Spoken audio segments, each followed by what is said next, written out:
ഓണ ആഘോഷത്തിലാണ് ഈ പുഴയും കടന്നിൽ നമുക്ക് കാണാനായിട്ട് കഴിയുന്നത്, സാധിക്കുന്നത്. ഇതിനെല്ലാം പുറമേ തന്നെ വലിയൊരു സങ്കടം കാവേരിയുടെ മനസ്സിലുണ്ട്. അനിയത്തിയുടെ ശുശ്രൂഷയ്ക്കായിട്ട് പണമോ കാര്യങ്ങളോ ഒന്നും തന്നെ ലഭിച്ചിട്ടില്ലായല്ലോ.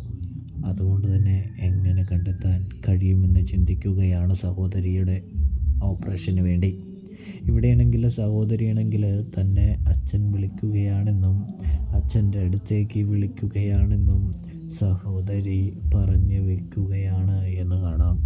അത് കേൾക്കുമ്പോൾ നമ്മുടെ കാവേരിക്ക് നല്ല സങ്കടവും വിഷമവും ആകുന്നുണ്ട് എന്ന് കാണാനായിട്ട് സാധിക്കും. കാവേരി സമാധാനിപ്പിക്കുകയാണ് സഹോദരിയെ എന്നും കാണാൻ കഴിയും.